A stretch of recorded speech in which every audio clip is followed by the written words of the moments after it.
Average Woodsman here, back with another video. So today I wanted to do another video on like bushcraft skills, projects, things like that you could do when you're out in the woods.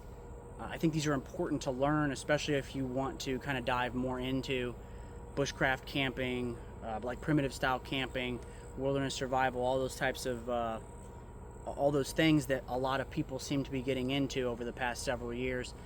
These specific projects will help you develop skills that you'll need for more advanced projects, and also they translate really well to especially primitive camping. And God forbid you were ever caught in a survival situation, you would have these specific skills to help you or aid you if anything like that ever did happen. So you're talking about like notching, tools that you may want to build off the landscape, things like that. So that's pretty much it. Let's get into it. So the first thing I want to do is I want to clear some of this out to set up my tarp, because like I said, I'm going to be doing an overnight. I'm going to build a tripod, I'm going to build a fire, and I want to have my tarp here so I can set up my camp. And to set up my camp, I'm going to need to clear this out because I'm going to set up my ridge line between these two pine trees. So we're going to want to clear these out, this area out. A lot of these are dead branches, so I'm not actually hurting this tree at all, as you can see.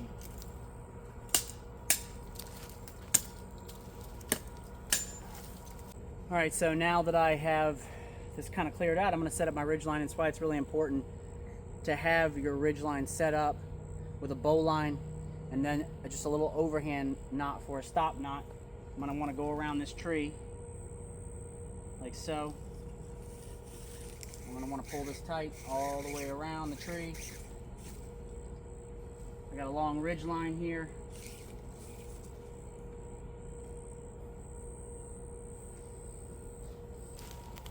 Now what we're going to want to do on this side, we're going to want to come around, bring this up, get it nice and tight.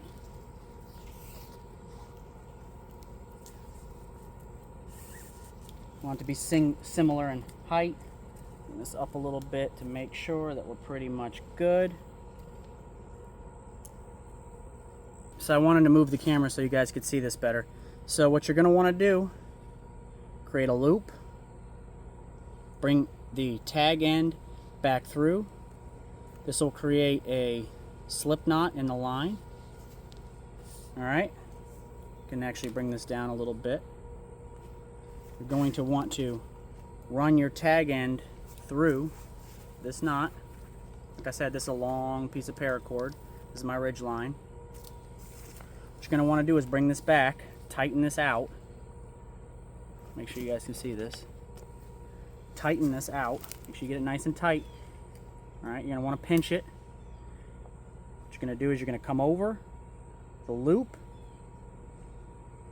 You're going to tie just a slip knot on there. I like to do two.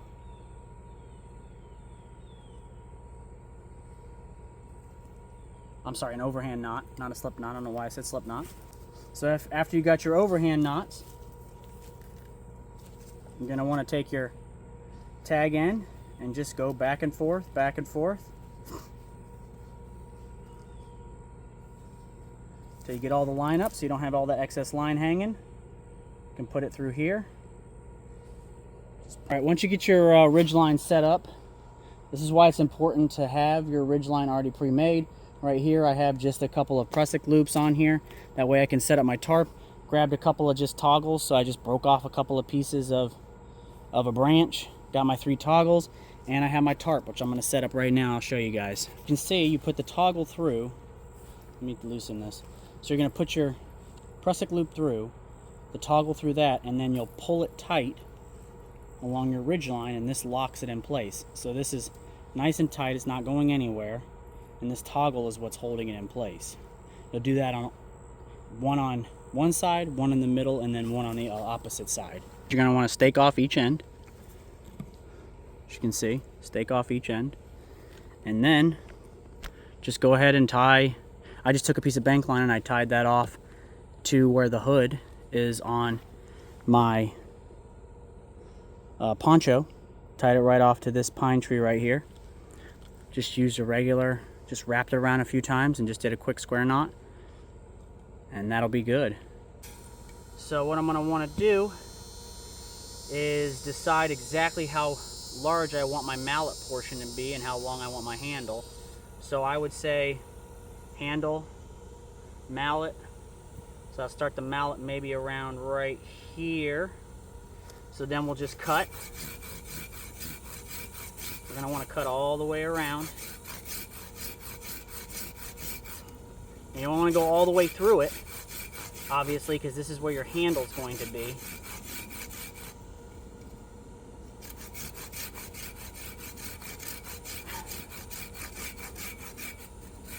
That's why it's really important to carry a saw with you. Just want to make sure this is all cut through so I can baton this.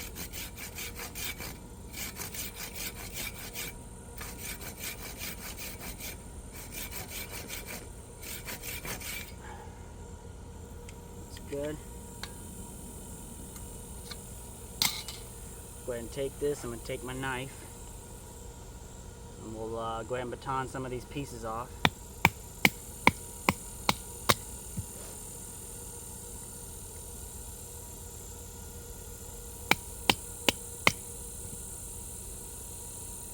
Now the carving portion of this is not going to be the easiest because obviously this is oak.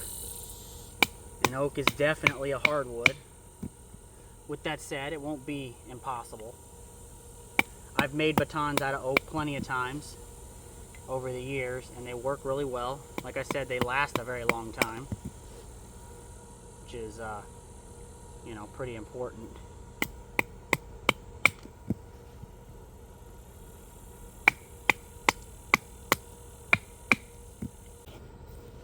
So I didn't want to bore you guys with the whole carving process, but this is it. Now it has the mallet portion, a nice rounded handle, comfortable. You can really beat down on steaks or the spine of your knife if you have to, or do whatever you might need to do around camp with a mallet. Alright, so the next thing I wanted to go over, next project, is going to be a ladder style pack frame. The first time I ever built one of these was at the Pathfinder School up in southeastern Ohio. I've built several of them over the years. This is a really good way to practice, especially notching, because you're going to make notches and it helps you practice also your knots. So what you're going to want is you're going to want two longer pieces. They don't have to be this thick. This is just so happen to have the wood that I have around. I want this one. I'm going to put this one actually in my garage, keep it around. Most of the other ones I just discarded except for the one I made at the Pathfinder School. So you're going to want it to be about from your elbow, about from your fingers to the, your underarm. About in that range for the long pieces, and then the smaller pieces which are going to go across, you're going to want to do those roughly about half that. So from like the tips of your fingers to about the crease in your elbow. And that's basically it for cutting them. I didn't want to take a bunch of guys' time and show you me cutting each and every one of these pieces, so I just went ahead and cut them, pre-cut them so you guys could see it. But here they are laid out. What we're going to do is you're going to want to lay this out where you want them, how you want this pack frame to be set up, and then you're going to score these so that way you have a general idea. Go a little bit wider, perhaps just a little bit wider, about like that.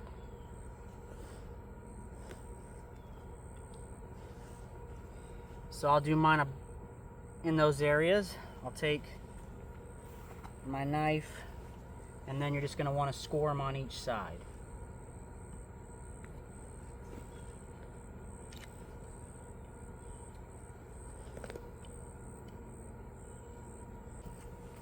Alright, so you could do these with your saw. I'm just going to do them with my knife. I'm going to use my baton that I made to baton these out.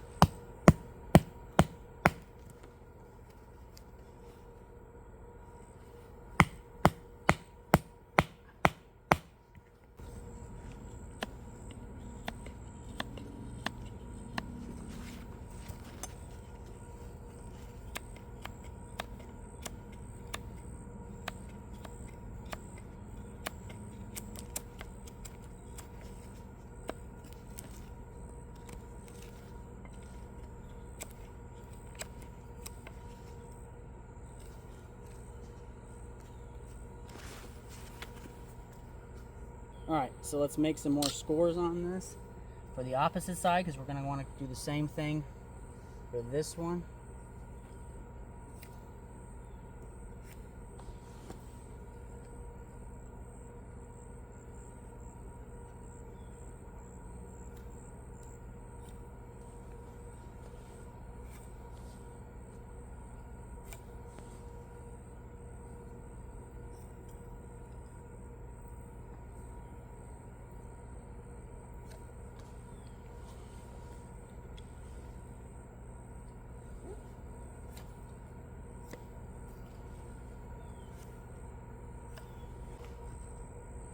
Alright, now that we have everything notched out, the ladder's all connected, what we're going to do now is we're going to lash each piece together. Each one of these ladder portions, we're going to go ahead and lash them together, and I'll get a close-up and show you guys exactly how we'll... Alright, now that you got your bank line, or whatever kind of cordage you're going to use, you're going to wrap it underneath this, underneath your actual ladder portion. Then you're going to want to bring this back, and it'll create almost like a loop here. And you're going to want to go underneath that loop, I don't know, 3 or 4 times. I usually just do it 3 times. That's usually enough, but if you want to do it more, you can. Then what you're going to do is you're going to want to pull that nice and tight, that as nice and tight as possible, and this will actually lock down in like a rope pattern. Now it's nice and tight. Then what you're going to want to do is you're going to want to start bringing this around. You know, lift this up. I want to bring this around a couple times.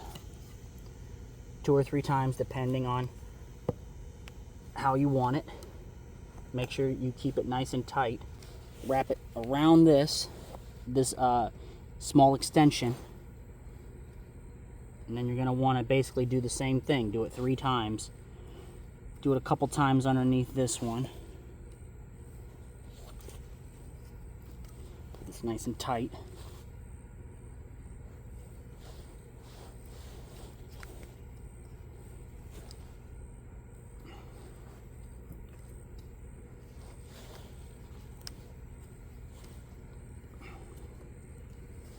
Alright, for this last portion, you're just going to wrap this around, just like that, and do what's called a clove hitch.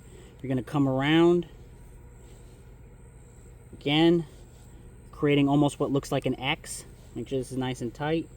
You're going to want to come underneath this, in between the two, like so,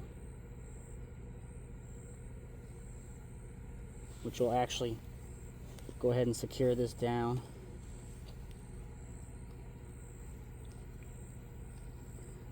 Pull it back, which will secure it nice and tight.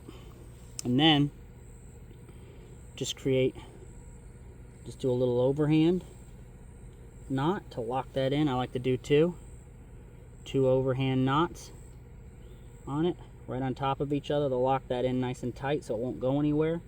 And that's literally it. It's lashed up all nice and tight. Alright, so there it is done. I'm going to show you how to lash your gear to it. It's going to be the next step.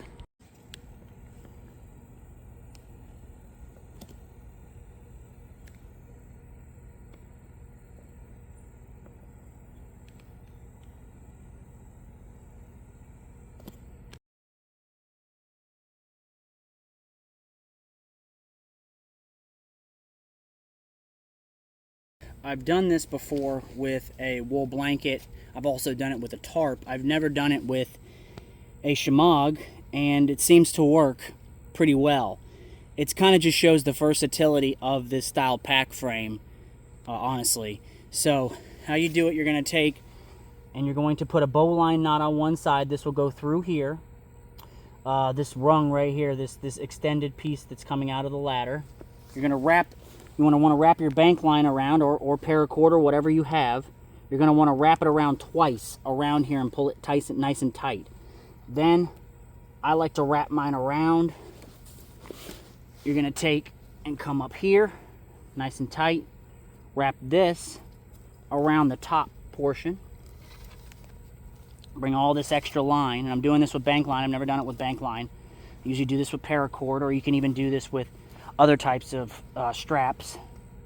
Then you're going to want to take your two pieces and you're going to want to twist them 3 times around each other, which will create a little tiny hole here. And then I'm going to bring my line through this hole.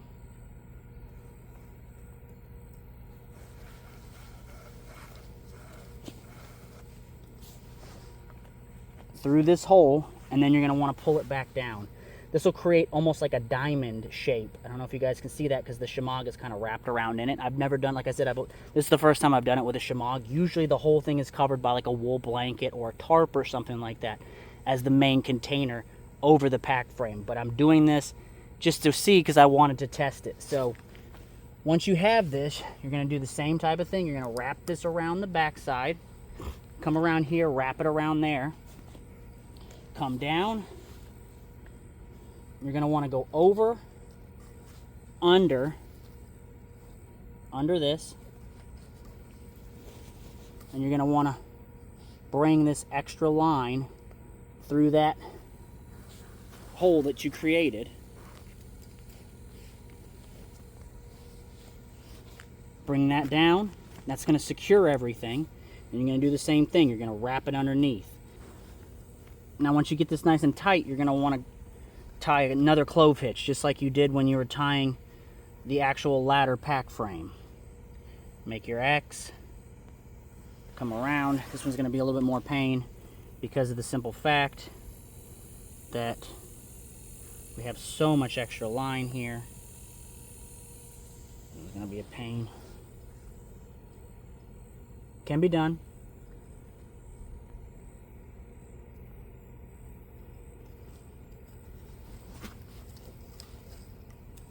Okay. There we go.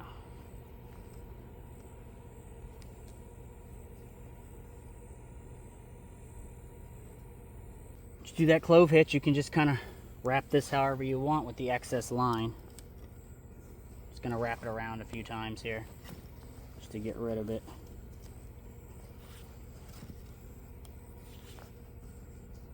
And I like to do just a couple of loops here on the end just to keep it nice and tight.